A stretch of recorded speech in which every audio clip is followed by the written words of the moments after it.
Hopefully not. All right. Peace, peace, family. We are in leimert Park today, and this is the next segment of the documentary. Could you tell us where we are in leimert Park and just what we're looking at here? We are in the Lion Gallery, uh, 4235 Degnan Boulevard.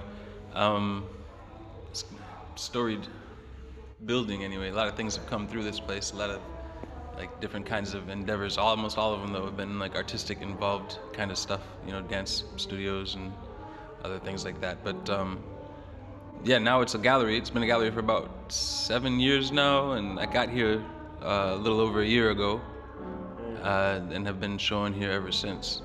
So.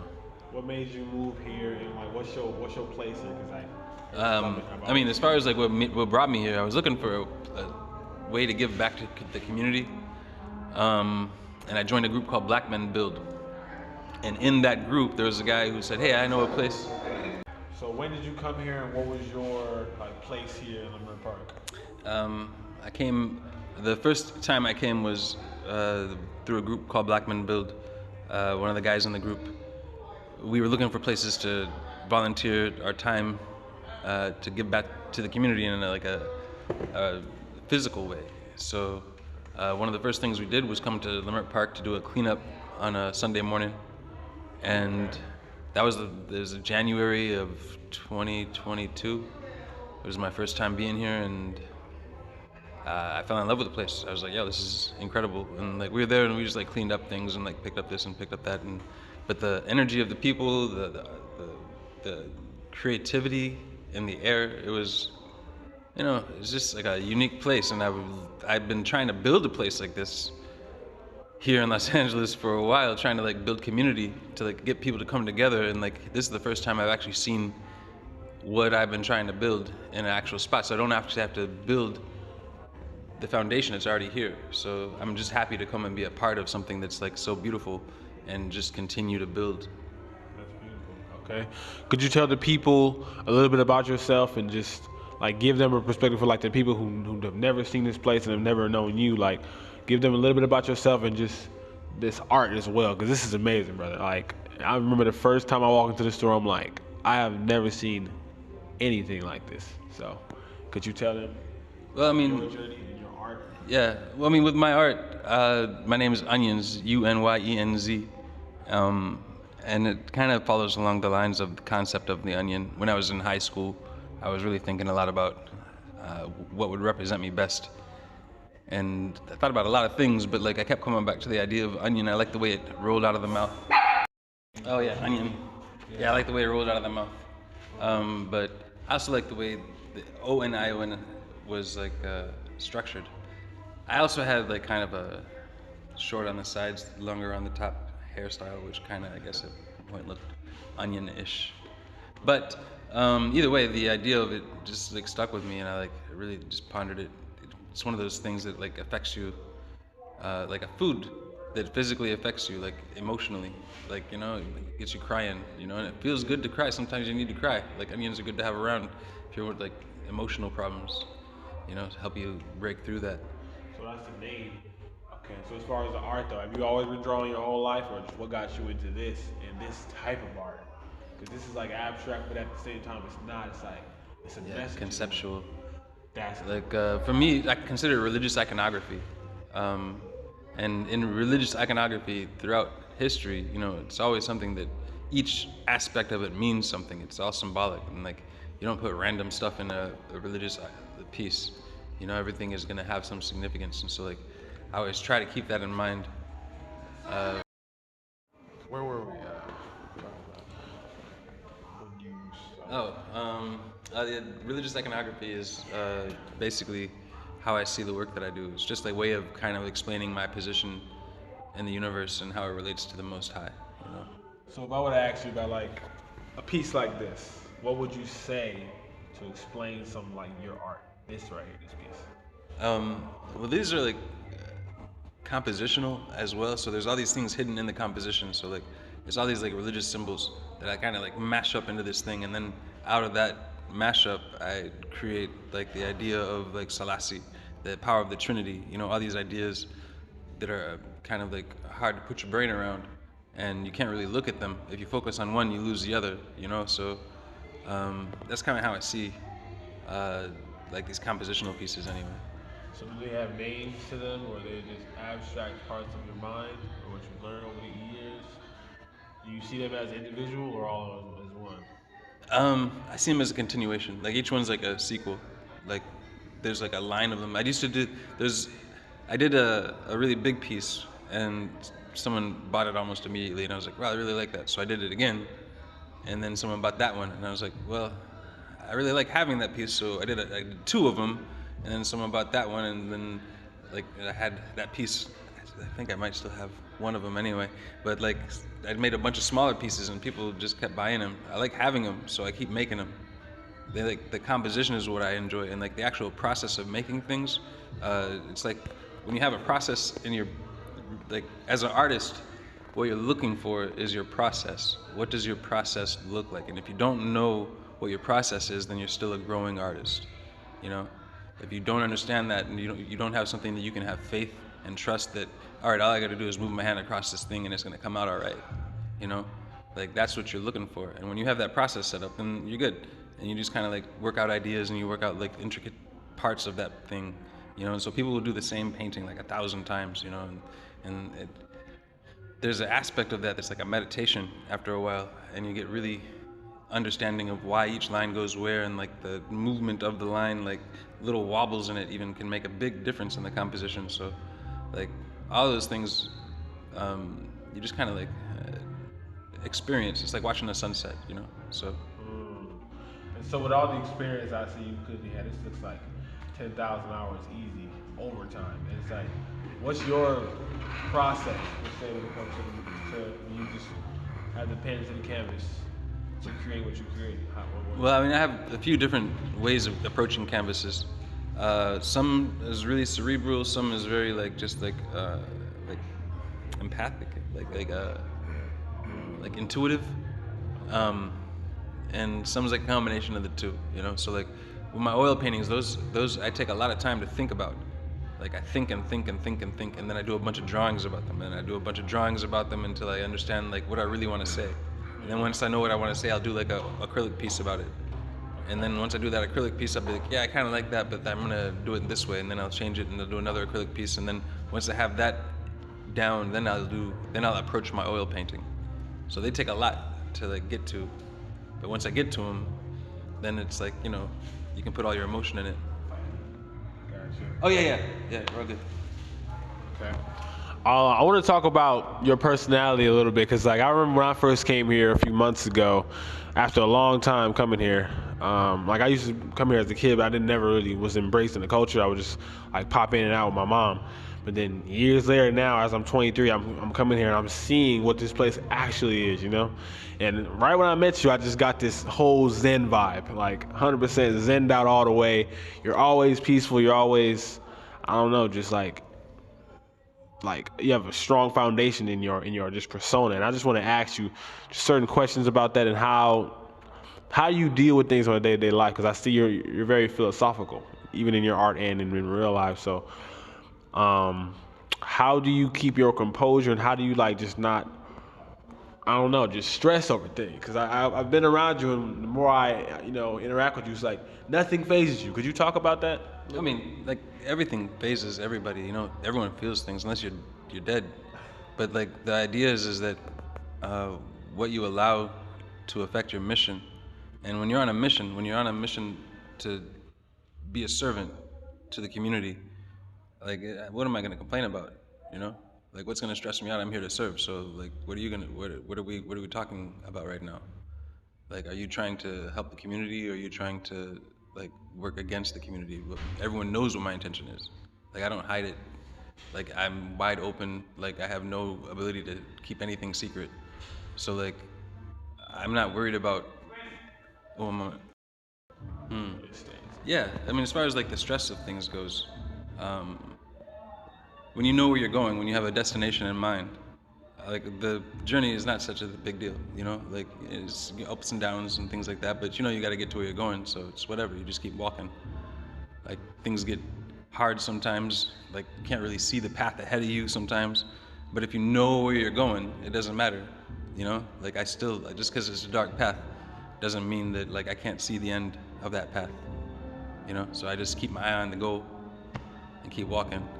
I'm also a big believer in the attitude that you bring to things affects the things that you're trying to bring. Wait, So, wait, say that again? so like, I was a waiter for a really long time, and one of the things that you learn pretty fast as a waiter, which is a good place to learn about human condition, is that if you go up to a table with stress, you will stress that table out, and they'll return it to you, and then it gets into their food and all that stuff, makes it not a good experience, right? So if you go up to each table fresh, like keep your palate clean. You know, you go up to the next person and you say, listen, like I'm here to help you guys out. What can I do for you? You know, you don't bring the energy that the last table that decided to be like weird or racist or like, you know, or had some kind of like, you know, whatever. You leave that with them and then you go to the next one. It's kind of like compartmentalization.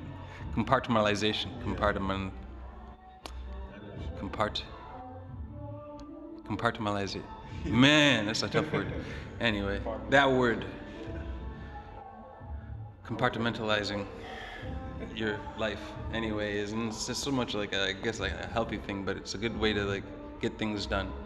I see that as alchemy, you know, like transmuting the energy. Even if you receive negative, that's not what you give out. You transmute it into positive energy. Yeah, of course. Yeah, that for sure. And you also understand that it's nothing personal. Like people are so consumed with their own lives when they're doing something that you feel like is attacking you. They're just a kid thrashing around, you know? Like that's what you basically are seeing when someone gets all like panicky and upset. It's just that the little kid inside of them is like thrashing around, scared, you know, feeling pain, doesn't know how to deal with it, so they're gonna like try to stress you out. And that's cool, like that's fine. You know, the Most High is here, and I have faith that everything's gonna be working as long as I'm on the Most High's like path, as long as I'm facing the Most High, like that's my goal. You know, so like as long as I can do that, everything that's in the path I know is gonna work out. And even if it's stressful or it hurts or whatever like that, it's something that's there to teach me something. And if I get lost in the pain, I'll miss the lesson. You know, so it's all about keeping perspective. Like as still waters run deep, you know, you have a wider perspective, you have more understanding, then the surface that people see is not going to get affected. You know, you have volcanoes erupting under the ocean all the time, but the surface is, you know, it's not going to get affected by those things.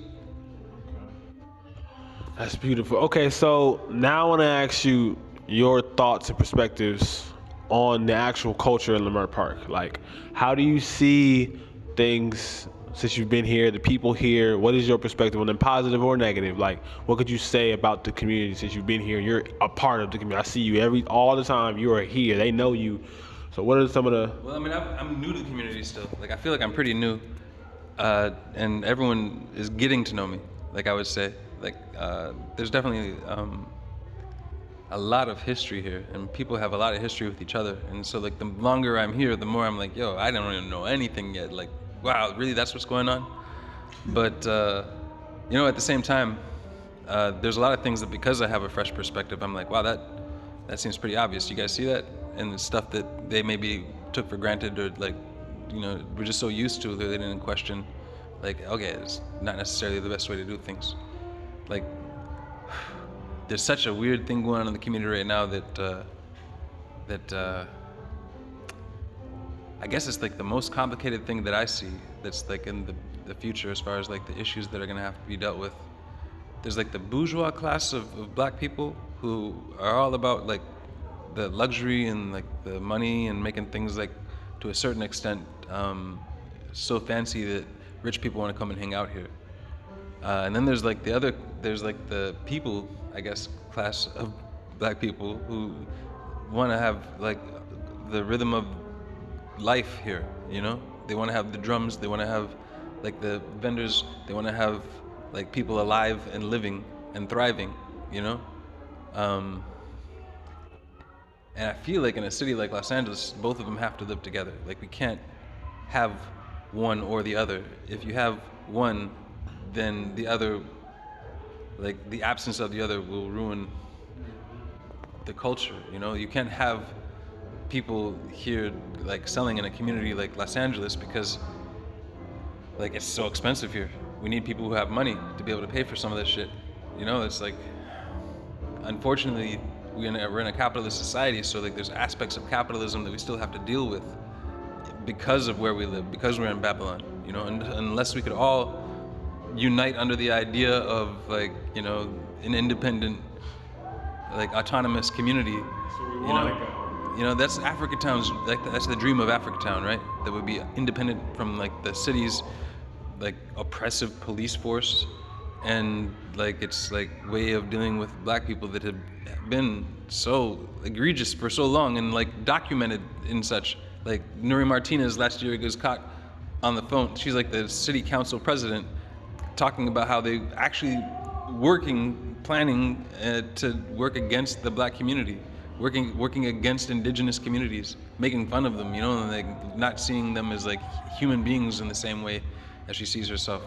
Like it's just weird to me that like these are the people who've been in charge, and we haven't united against it yet, you know? So like I feel like that's coming, and I feel like that's like a future that I want to be a part of, where it's like the people are actually taking control of their own lives and seeing that their destinies are in their own hands and building a future that actually is healthy for them and their kids. Okay. Look, last question before we get to the closing.